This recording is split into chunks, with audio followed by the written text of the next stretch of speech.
శ్రీ మహాగణాధిపతియే నమః. శ్రీ గురుభ్యో నమః. శంఖచూడుడు శివుడు యొక్క సంగ్రామం గురించి చెప్పుకుంటున్నాం కదా. ఇప్పుడు దానవులు దాటికి తట్టుకోలేక దేవసైన్యాలు పలాయనం చిత్తగిస్తున్నాయి. సేనాపతి కుమారస్వామి గమనించి తానే స్వయంగా అగ్రభాగాన్ని నిలిచి సేనలను ఉత్సాహపరిచాడు. తన తేజశక్తితో సేనాబలాన్ని వృద్ధి పొందించాడు. ఒంటి చేత్తో 100 అక్షోణీల దానవ సైన్యాన్ని క్షణంలో సంహరించాడు. కాళికాదేవి మూర్తీభవించిన క్రోధంగా సమరాంగణ స్వేచ్ఛగా తిరుగుతూ దానవ వీరుల రక్తం తాగుతోంది. లక్షలాది ఏనుగులు గుర్రాలను చేజిక్కించుకుని అవలేలగా నోట్లో కుక్కేసుకుంటోంది. శిరస్సులు తెగపడిన ముండాలు కరాళ నృత్యం చేస్తున్నాయి. హతాశేషులైనటువంటి దానవ మహావీరులకు గుండెలు జారిపోయాయి. ఎవరికి వారు పలాయనం చిత్తగించారు. కానీ వృషపర్వ, విప్రచిత్తి, దంభ, వికకంకణులు మాత్రం నలుగురు ఒకటై కుమారస్వామితో పోరాడుతున్నారు. రణరంగంలో ప్రవేశించింది మొదలు మరింక వెనుక తిరిగి చూడకుండా మహామారి దానవులను చంపుకుంటూ పోతోంది. కట్టకడపటికి స్కందుడు తన శక్తి ఆయుధాన్ని ప్రయోగించాడు. వృషపర్వాదులు నలుగురు దానిని అడ్డుకోలేక సంక్షుబ్ధులై నిలబడ్డారు.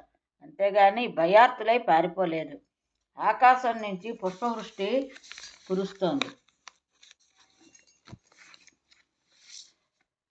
స్కందుడు మహావిజృంభణ విన్న శంఖచూడు తక్షణం తన దివ్య విమానాన్ని అధిరోహించాడు. తిన్నగా రణరంగానికి వచ్చాడు. వస్తూనే మేఘంలా శరవర్షం కురిపించాడు. సంగ్రామస్థలి అంధకార బంధురమైంది. మరుక్షణంలో అగ్నిజాలలు వ్యాపించాయి. నేల మండుతోంది. భయవిహ్వలై దేవసైనికులు దశదిశలా పారిపోయారు. మంటలను చల్లార్చలేక నందీశ్వరాదులు సైతం వెందిరిగారు. కార్తికేయుడొక్కడే మండుతున్న సమరభూమిలో ధైర్యంగా నిలబడ్డాడు.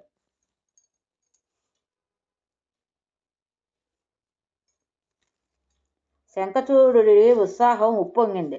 స్కందుడి చుట్టూ శిలావర్షం కురిపించాడు. అవి పర్వత వలయాలయ్యాయి. వృక్షశ్రేణిలో ఆచ్ఛాదించాడు. సర్పాలను కుంభ సృష్టిగా కురిపించాడు.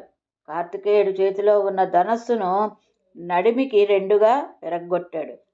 దివ్యరథాన్ని, రథాపీఠాన్ని నుగ్గు చేశాడు. మయూర వాహనాన్ని తూట్లు పొడిచాడు. శక్తాయుధాన్ని గుండెలకు గురిపెట్టి విసిరాడు. ఆ దెబ్బకు తట్టుకోలేక షణ్ముఖుడు క్షణకాలం మూర్చిపోయాడు. వెంటనే తేరుకుని విష్ణుదత్తమైన దివ్యధనస్సును అందుకుని వజ్రనిర్మితమైన రథం అధిరోహించి దిక్కులు పిక్కటిల్లేలాగా ధనుష్టాంకారం చేశాడు. మహోల్బడుడైనటువంటి శస్త్రాస్త్రాలను ప్రయోగించి తన చుట్టూ ఉన్న పర్వతాలను, వృక్షాలను, సర్పాలను ధ్వంసం చేశాడు. కమ్ముకున్న మంచు తెరల నుంచి బయటపడ్డ భాస్కరుడిలాగా ప్రకాశించాడు. పర్జన్యాస్త్రం ప్రయోగించి దావాన్నంగా వ్యాపిస్తున్న మంటలను ఆర్పివేశాడు. శంఖచూడుడి రథాన్ని, ధనస్సును తుత్తునీయాలు చేశాడు. సారథిని సంహరించాడు. రథాశ్వాలను చీల్చి చెండాడాడు. కిరీటాన్ని పడగొట్టాడు. శక్తి ఆయుధాన్ని మంత్రించి ప్రయోగించాడు. అది సరాసరి దానవేంద్రుడి వక్షస్థలానికి బలంగా ఢీకొట్టింది. క్షణకాలం మూర్తిపై వెంటనే తెప్పరిల్లాడు. మనోరథాన్ని అధిరించి మరో ధనస్సును ధరించి మాయాసరాజలను కురిపించి గుహుణ్ణి కప్పివేశాడు. ఇదంతా నిమేషమాత్రంలో జరిగింది. విష్ణు తేజోవృతమైన సూర్య సంకాశమై ప్రళయాగ్ని శిఖా సదృశమై దగదగలాడుతున్న శక్తి శరీరాన్ని సంధించి వదిలాడు. తిరుగులేని దాని దెబ్బకు షాన్మాతురుడు మూర్ఛపోయాడు. కాళికాదేవి వెంటనే వచ్చి అతడి చేతుల్లోకి ఎత్తుకుని శివుడి దగ్గర ఉంచి తాను మళ్ళీ రణరంగాన్ని దూసుకు వెళ్ళింది. శివుడు తన దివ్యశక్తితో కుమారస్వామిని పునరుజ్జీవుడికి చేశాడు. అనంతంగా బలాన్ని ప్రసాదించాడు. స్కందుడు ప్రతాపవంతుడై లేచి కూర్చున్నాడు. రణరంగానికి దూసుకు వెళ్తున్న కాళికాదేవి వెంట మధుబాండాలతో గంధర్వ, యక్ష, కిన్నెర వీరులు తరలి వెళ్ళారు. కాళికాదేవి సింహనాదం చేసింది. వికటాటహాసం చేసింది. మధుబాండాలు సేవించి కరాళ నృత్యం చేసింది. దానవ వీరులు భయకంపితులై మూర్ఛపోయారు. ఉగ్రదష్ట ఉగ్రదండ కోటకి యోగిని ఢాకిని గణాలు మధుబాండాలు సేవిస్తూ వికృతంగా అరుస్తూ వికటాటహాసాలు చేస్తూ భీషణంగా గంతులు వేస్తున్నాయి. శంఖచూడుడు ఇటువైపు దృష్టి సారించాడు. దానవులకు అభయం ఇచ్చి కాళికాదేవితో కయ్యానికి కాలు దువ్వాడు. కాళిక అగ్నులను కురిపించింది. దానవరాజు పర్జన్యాస్త్రంతో చటుక్కుని చల్లార్చాడు. వారుణాస్త్రాన్ని గాంధర్వంతో అణిచివేశాడు. మహేశ్వరాన్ని వైష్ణవంతో మట్టి కరిపించాడు. కోపం పట్టలేక కాళికాదేవి నారాయణాస్త్రం ప్రయోగించింది. దానవ ప్రభు వినయంగా రథం దిగి భక్తితో శిరస్సు వహించి నమస్కరించాడు. ప్రళయాగ్నిశిఖలా వస్తున్న ఈ అస్త్రం దారి మళ్ళీ ఆకాశంలో కలిసిపోయింది. ఆశ్చర్యచకితమైన కాళిక ఈసారి బ్రహ్మాస్త్రం విడిచిపెట్టింది. బదులుగా బ్రహ్మాస్త్రాన్నే ప్రయోగించి విజయదరహాసం చేశాడు దానవేశ్వరుడు. దివ్యాస్త్రాలన్నీ అయిపోయాయి. యోజనాయుతమైన శక్తి ఆయుధాన్ని విసిరింది. శంఖచూడుడు దాని దివ్యాస్త్రాలతో శతఖండాలు చేశాడు. ఉక్రోషం ఆపుకోలేక కాళికాదేవి పాశుపతాస్త్రాన్ని ప్రయోగించిపోయింది. అంతలోకి అశరీరవాణి ఇలా వినిపించింది. కాళీ, ఎందుకు ఈ వృధా ప్రయాస? శంఖచూడుడి మృత్యువు ఏ అస్త్రంలోనూ లేదు, ఏ శస్త్రంలోనూ లేదు. అతని మెడలో ఆ నారాయణ కవచం ఉన్నంత వరకు, అతడి భార్య శీలానికి భంగం కలగనంత వరకు అతన్ని ఎవ్వరూ ఏమీ చెయ్యలేరు. అజయుడు, జరామృత్యువుకు అతీతుడు. ఇది బ్రహ్మ ఇచ్చిన వరం. కాళికాదేవి పాశుపతాస్త్రాన్ని ఉపసంహరించుకుంది. ఆకలిగొన్న పుల్లా చెలరేగిన దానవీరులను 10 లక్షల మందిని దోసిటి బట్టి నోట్లో వేసుకుంది. శంఖచూడుని కూడా అలాగే పట్టుకుని మింగేద్దాం అనుకుంటూ ముందుకొచ్చింది. దానవ చక్రవర్తి అగ్నిశిఖల వంటి విశిఖాలతో నిలవరించాడు. గ్రీష్మ సూర్యకాంతిలా తలతల్లాడుతున్న ఖడ్గాన్ని విసిరింది. దాన్ని 100 ముక్కలు చేశాడు. ఈసారైనా పట్టుకుని మింగేద్దామని మళ్ళీ ప్రయత్నించింది. కానీ ఆ యోగసిద్ధుడు అందకుండా తప్పించుకున్నాడు. ఆ కోపాన్ని రథం మీద చూపించింది. పిడిగుడ్డుతో తనాతనకలు చేసింది రథాన్ని. సారథిని పిడికెడబట్టి పిసికి ముద్ద చేసింది. దానవరాజుకు గురి చూసి శూలం విసిరింది. అతడు దాన్ని లీలా విలాసంగా ఎడం చేత్తో పట్టుకున్నాడు. కాళిక మరింత రెచ్చిపోయి ముష్టిఘాతుని తగిలించింది. పిడుగుపడ్డంత పని అయ్యింది. విలవిల్లాడాడు, తూలిపోయాడు, మూర్ఛిల్లాడు. క్షణంలో తేరుకుని లేచి నిలబడ్డాడు. కాళికాదేవి బాహాబాహికి దిగింది. శంఖచూడుడు నమస్కరించాడు. ఆవిడ చేతుల్లో ఉన్న శస్త్రాస్త్రాలన్నింటినీ ఊడలాక్కున్నాడు, విరిచి పారేశాడు. కానీ తానై ఆ దేవి మీదకి ఏ ఆయుధాన్ని ప్రయోగించలేదు. భక్తుడు, వైష్ణవుడు, మాతృభక్తి పరాయణుడు కదా శంఖచూడుడు. కాళికాంబ చేతులు సాచి దానవ ప్రభువును పట్టుకుంది. ఆకాశానికి ఎత్తి గిరగిరలా తిప్పి విసిరేసింది. అంత ఎత్తు నుంచి నేలపడ్డ శంఖచూడుడు చెక్కు చెదరలేదు. వెంటనే లేచి నిలబడ్డాడు. భద్రకాళికు శిరస్సు వంచి నమస్కరించాడు. తన దివ్య విమానం అధిరోహించి యుద్ధం ముందుకు కొనసాగించాడు. భద్రకాళి దానవీరులను పిండి కడుపు నిండా రక్తం తాగి నేలను మట్టుకుంటూ శివుడి దగ్గరికి వెళ్ళింది. రణవృత్తాంతాన్ని యథాక్రమంగా వివరించింది. శంభు, నేను పాశుపతాస్త్రం ప్రయోగించకపోతే అశరీరవాణి వినిపించింది. దాంతో ఉపసంహరించుకున్నాను. శంఖచూడుడు మహాబలశాలి, మహాపరాక్రమశాలి. నా బాణాలను అస్త్రాలను ఖండించాడే తప్ప తనంత తానుగా నా మీదకి ఏ ఆయుధమూ ప్రయోగించలేదు. పైగా భక్తి తత్పరుడే నమస్కరిస్తున్నాడు. నిజంగా అతడు మహాజ్ఞాని, జితేంద్రుడు. వింటున్న శంకరుడు మృదువుగా నవ్వాడు. తత్వజ్ఞాన విశారదుడైన శివుడు ఈసారి స్వయంగా రణరంగంలోకి దిగాడు. అతని వెంట ప్రమదగణాలు నడిచాయి. అల్లంత దూరాన్ని చూసి దానవ ప్రభు విమానం దిగి శిరస్సు వంచి నమస్కరించి సాష్టాంగపడ్డాడు. తిరిగి విమానం అధిరోహించి ధనస్సుని ఎక్కుపెట్టాడు. నారద, చంద్రచూడ శంఖచూడుల యుద్ధం పూర్తిగా 100 సంవత్సరాలు దాటింది. జయము లేదు, పరాజయం లేదు. శస్త్రాలకు శస్త్రాలు, అస్త్రాలకు అస్త్రాలు నడిచింది. రథం మీద శంఖచూడుడు, వృషభం మీద చంద్రచూడుడు, హెచ్చుతగ్గుల్లేని ద్వంద్వ యుద్ధం 100 ఏళ్ళు సాగింది. ఒకనాడు ఒక వృద్ధ బ్రాహ్మణుడు రణరంగానికి వచ్చాడు. దానవేంద్రుడి దగ్గరికి వెళ్ళాడు. దానవరాజేంద్ర, నేను విప్రుణ్ణి, నువ్వు ప్రభువు, సరసంపదలకు దాతవు. నాకు పెద్దగా కోరికలేవీ లేవు. నిరూహుడను, పైగా వృద్ధుడను. చాలా దప్పికగా ఉంది. అట్టే మాట్లాడలేను. నువ్వు ఊ అంటే అడుగుతాను. చిన్న కోరిక తీర్చన్నాడు. శంఖచూడుడు ప్రసన్నుడై అడగండి, తీరుస్తాను అన్నాడు. అయితే నీ మెడలో ఉన్న నారాయణ కవచం కావాలి, ఇచ్చేయి అని అడగగానే తడవుగా దానవేంద్రుడికి తీసి ఇచ్చేశాడు. దానవేంద్రుడు తీసి ఆ నారాయణ కవచాన్ని ఇచ్చేశాడు. అది పుచ్చుకున్న వృద్ధబ్రాహ్మణుడు శ్రీహరి అంతలోనే అంతర్ధానం చెందాడు. నారాయణ కవచధారి అయిన శంఖచూడుని రూపంలో తులసీదేవి ముందు ప్రత్యక్షమయ్యాడు. మాయోపాయంతో ఆమె గర్భంలో వీర్యదానం చేశాడు.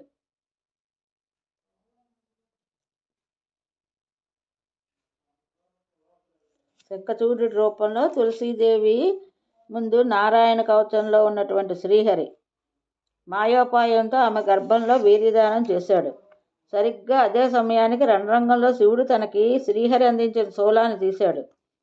అది గ్రీష్మ మధ్యాహ్న మార్తాండ మండలంగా ప్రళయాగ్ని శిఖలా దుర్నివారణంగా ప్రజ్వరిల్లుతోంది. అంటే ఇక్కడ ఏమైందంటే,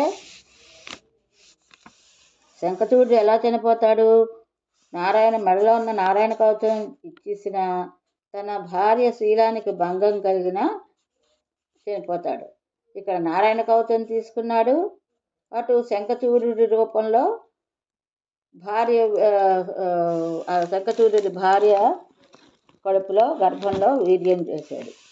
ఈ రెండు రకాలుగా ఉండడం వల్ల శంఖచూడు ఇంకా పతనం అయిపోతాడనమాట. సుదర్శన చక్రంలో సర్వాస్త్రసారంగా తేదరిల్లుతోంది.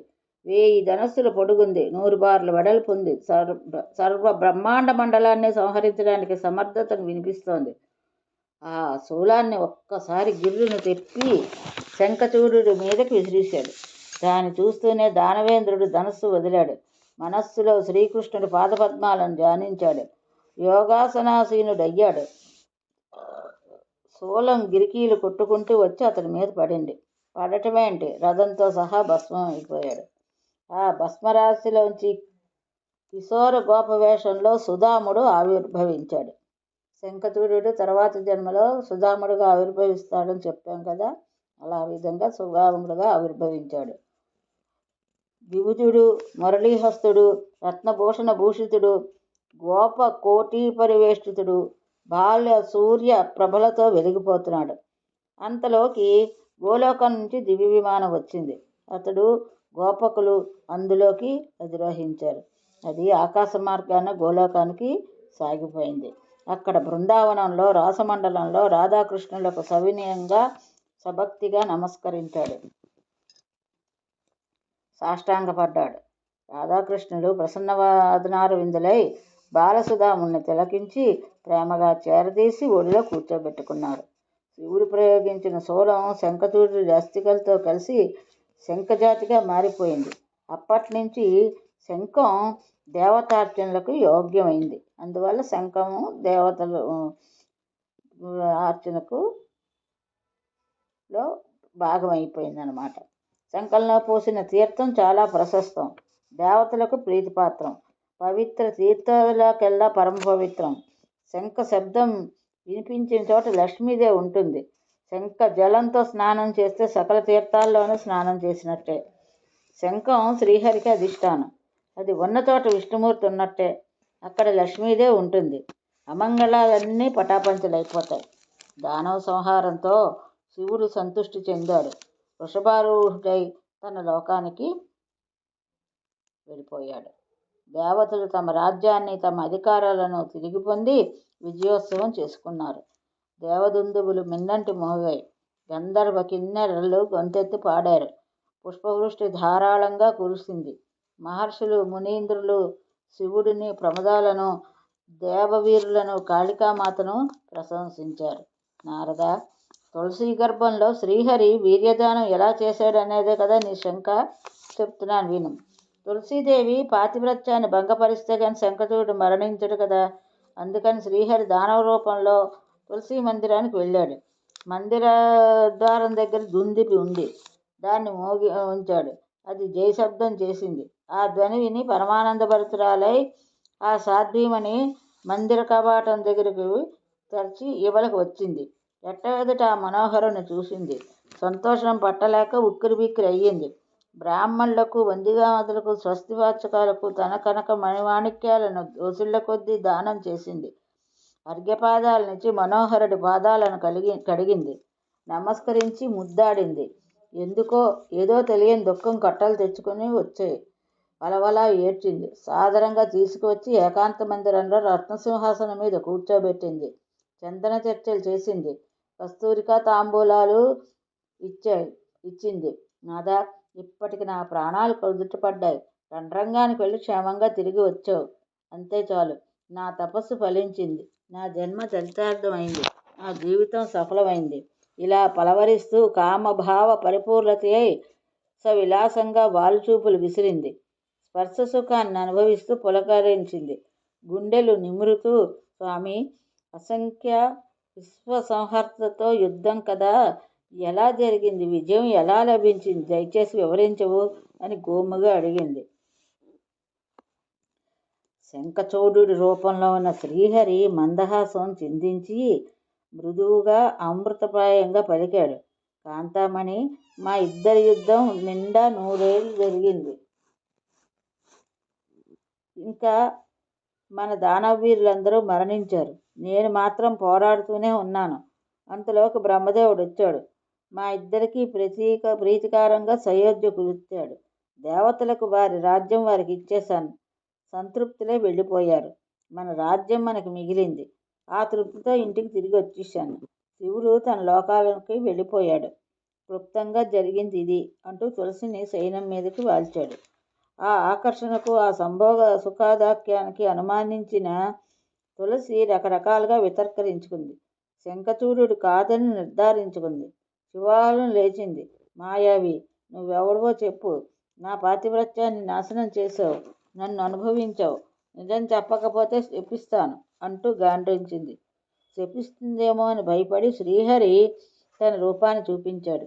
దేవదేవుడు, సనాతనుడు, నవీన నీరద శ్యాముడు, శరత్పంకజ లోచనుడు, కోటి కందర్ప సుందరాకారుడు నవ్వులు చిందిస్తున్నాడు. పీతాంబరం గాలికి రెపరెపలాడుతోంది. శ్రీహరిని చూడగానే తులసీదేవి క్షణకాలం మూర్ఛిల్లి వెంటనే తేరుకుంది. జగన్నాథ, నీకు దయలేదా? పాషాణ సదృశుడివి. మోసగించి ధర్మభంగం చేశావు. నా పాతివ్రత్యాన్ని ధ్వంసం చేశావు. నా భర్తను సంహరించావు. ప్రభు, ఇంతటి దయాదూరుడు ఎలా అయ్యావు? ఈ ఘోరాన్ని నిన్ను శపించవలసిందే. ఇక నుంచి నువ్వు పాషాణ రూపుడు వైపో. నువ్వు సత్పురుషుడివి, కృపానిధివి అని పొగిడేవారు వట్టి అమాయకులు, భ్రాంతచిత్తులు. నీది గుండె కాదు, బండరాయి. ఏ అపరాధము చెయ్యని నీ భక్తుణ్ణి పరుల కోసమని పొట్టపెట్టుకోవడానికి నీకు మనసు ఎలా ఒప్పింది? పూనకం వచ్చినట్లుగా మాట్లాడుతూ దారుణంగా రోధించింది. గుండెలు బాదుకుంటూ విలపించింది. పడి పడి దుఃఖించింది. చాలాసేపు అలా చూస్తూ మౌనంగా నిల్చుండిపోయాడు శ్రీహరి. మెల్లగా పెదవి విప్పాడు. కళ్యాణి, నా కోసమే కదా నువ్వు చిరకాలం తపస్సు చేసావు. నీకోసమే కదా శంఖచూడుడు తపస్సు చేసింది. అతడి తపస్సుకు ఫలితంగా నువ్వు లభించావు. నీతో ఇంతకాలము ఆనందాలు అనుభవించాడు. మరి నీ తపస్సు మాట ఏమిటి? నేను దక్కాలి కదా నీకు. అందుకే వచ్చాను. నీ తపస్సులు పండించాను. ఈ శరీరం విడిచిపెట్టి ఇక దివ్యదేహం ధరించు. గోలోకానికి వచ్చి రమాసదృశవై నాతో విహరించు. ఇప్పటి నీ శరీరం నదీ రూపాన్ని పొందుతుంది. గండకీ నామంతో విఖ్యాతి వహిస్తుంది. శాశ్వతమై పుణ్యప్రదంగా కీర్తి గడిస్తుంది. నీ సుదీర్ఘము మనోహరము అయిన కేశపాసము పావన వృక్ష రూపాన్ని ధరిస్తుంది. తులసిగా ప్రఖ్యాతమవుతుంది. దాని పువ్వులు, ఆకులు ముల్లోకాలకు పూజా ద్రవ్యాలు అవుతాయి. అదే ప్రధాన తురవ అవుతుంది. సకల పుణ్యస్థలాల్లోనూ, నదీ తీరాల్లోనూ విస్తరించి పరమ పావనమూర్తిగా మన్ననలను పొందుతుంది. తీర్థాధిష్టానంగా పరిణమిస్తుంది. నువ్వున్న చోట సకల దేవతలు ఉంటారు. తులసి పత్రం కోసం నేను కూడా ఆశగా ఎదురు చూస్తూ ఉంటాను. తులసి తీర్థంలో స్నానం చేసిన వాడు సకల తీర్థాల్లోనూ స్నానం చేసినట్టే, సర్వయజ్ఞాలను నిర్వర్తించినట్టే. నాకు 1000 అమృత భాండాలు నైవేద్యం పెడితే కలగని తృప్తి ఒక్క తులసి పత్రం సమర్పిస్తే కలుగుతుంది. కార్తీక మాసంలో నాకు తులసి పత్రంతో సమర్పిస్తే వేల గోవుల దానం చేసినటువంటి ఫలితం దక్కుతుంది. ప్రాణావసాన సమయంలో తులసి తీర్థం పుచ్చుకున్నవాడు సర్వ పాప విముక్తుడై విష్ణులోకంలో విరాజిల్లుతాడు. ఇది ఈరోజు భాగవతం. ఇంతటితో స్వస్తి.